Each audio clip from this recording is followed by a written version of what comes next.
said, well, you know, I got one more idea. And Vince, when I go to Vince with an idea, he'd look at me, and sometimes it was like your dog looking at you when you're talking to him. You know, he'd look at this and look at me like that, and then he might make a, you know, kind of a gesture like this. He goes, "You doing this?" I go, "No." And he goes, I said, "I could be another Doink." Oh, What a curse that was. really? That was the worst idea I ever had. But it made sense at the time because they were pushing Matt. Right. And I go, I could hide under the ring vents for 5 hours and just come out from nowhere. And he goes, "Steve, you're really out there, brother." And he dropped it. And then at WrestleMania, he calls me up in the middle of the afternoon, says, "Can you come up and I need to talk to you?" And I thought he was going to fire me. I was Skinner. And it was the WrestleMania, the first outdoor WrestleMania at Caesar's Palace. I think it was 9. Yep. And he said, "You know that idea you had?" And I'm going, here I am sucking up the vents again. Yeah. I have no clue which one he's talking about, right? But I'm just going to go, yeah, no matter what he says. And he goes, "You hiding under the ring?" I go, "Yeah, the clown gimmick."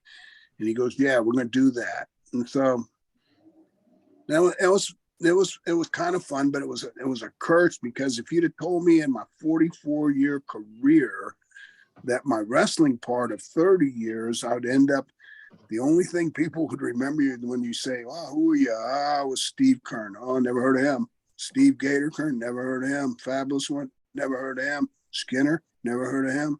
"I was Doink." "Oh, I remember you." I go, what? Of all the things, you know. So How long did you work as Doink? Did you actually work live it events wasn't as very Doink? long. It was a short run. I think it was probably maybe 4 or 5 months. We split up because we were running Europe and the United States. So I'd work in Europe when Matt was in the United States. We'd do some double stuff. But Matt got busted for smoking pot and they fired him. And so they put all the load on me. And I didn't really like that finish Matt had created where you do the whoopee cushion. Right. Jumping from the top rope was never my thing. I got a nosebleed if I climbed up over the second rope.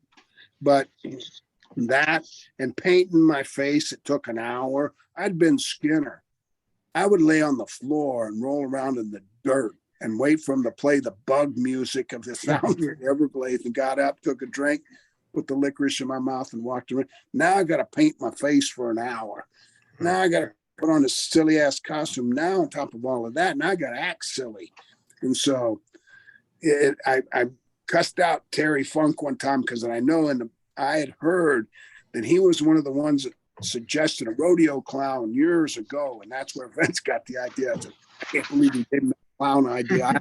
I got cursed having it under my people say, "Were you one of the Doinks?" I go, "Oh, no, not me." Let's talk about the book. Okay. Where can people get the book? Amazon. Right now it's on Amazon. And I mean, you know, never having a book before. I mean, you know, I got the mentality of a third grader. I couldn't write a whole lot. So I've got a great writer, Ian Douglas, that took all of my storytelling and, you know, made it into a really good book, easy to read. I read it. And the only thing I read is the Bible. And so when I can read a book 400 pages long, it went easy for me because it was my life story. But now, since it's been out, people have, you know, made comments and reviews about how easy a reading it is. And it's like they're sitting in the car talking to me, where they're hearing the stories like they're there, or they wish I'd do an audio book where I would read it so they'd hear my voice telling the stories. But I've been so complimented, and the reviews and the reaction I've gotten from it. And it's because I don't really try to trash anybody in the book.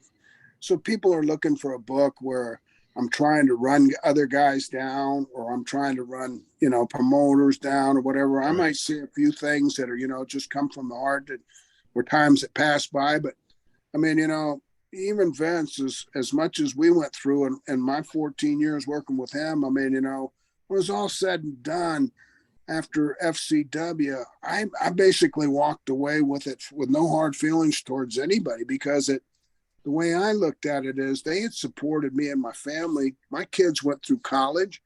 My son's a doctor. I mean, everything's happened, and he was paying the bills.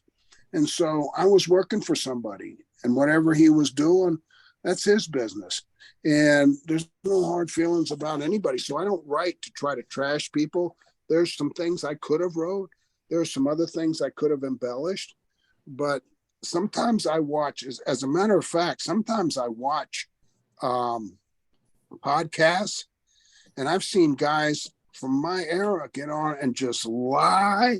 I mean, I've been there, and they're lying. I mean, they're telling a story and they're not telling the truth. And I'm going like, what are you doing? And I mean, they went from being sometimes friends to almost like, so you're telling a story about me and you weren't even in the dressing room, but you're making me sound bad. There must be some heat there. But I mean, in the book, I could took some jabs, but I didn't. And I could have really, gone through some of the really hard times. I mean, I buried a lot of friends. I mean, over the years, overdoses, accidents. I mean, things that, suicides and stuff. And I could have really, really gone after them, but I didn't want to do that. This book is to be handed down to young people that are interested in the business, to see some of the, the pioneers. And then I'm no pioneer. I started in 1972. The wrestling business has been around since the beginning of TV. So far as for whatever it's worth, is some of the older guys and what the differences was of regionalized territories into the cabling and all of that. But not only the good times, but the bad times, the hard times, injured times. You didn't get paid when you got injured, so you didn't have any money for your family, and you were strung from one check to another if you got it. And I mean, so I told those stories. I told those stories of growing up without a dad as a prisoner of war. I mean, that's not something to make bad comments about other people. It's something to tell a story of, this is what Steve's life was. That was my life. And for whatever credits I have in the wrestling business, it's the history that backs up how I got there. I didn't just drop in at 50 and now all of a sudden I'm at FCW. I mean, there was a buildup to all of that. So also designed for my grandchildren to read. There's no F-bombs. There's no foul language. And I'm just as guilty as anybody. I mean, you don't want to be in a car with me in traffic if you're one of my grandkids. When the light turns green, that means go. And you're going to hear my horn, and you might hear something else. But the idea is I want my kids, my grandkids to read it and not, be in a situation where they're reading a bad language or they're reading bad situations or whatever. We can all talk about bad things, and that's what most people want to hear about. So I'm pre-warning anybody, if they're wanting to hear trash, and ain't going to get it. You're just going to hear a story. You're going to hear a lot of stories, but hopefully they're funny. Hopefully they entertain. Hopefully they give you appreciation for, what guys go through and girls go through in this industry, and hardships and the good times and the bad. And so I'm hoping to give a total appreciation to the wrestling business, but I'm also hoping to leave a legacy of a story behind about my life. That's great. Well, again, it's the Keirn Chronicles Volume 1 at Amazon. I'm going to put the link to this book in the bio of these videos. So anyone that wants, all you can do is click on it, take you right to the book, pick it up. It's an awesome read.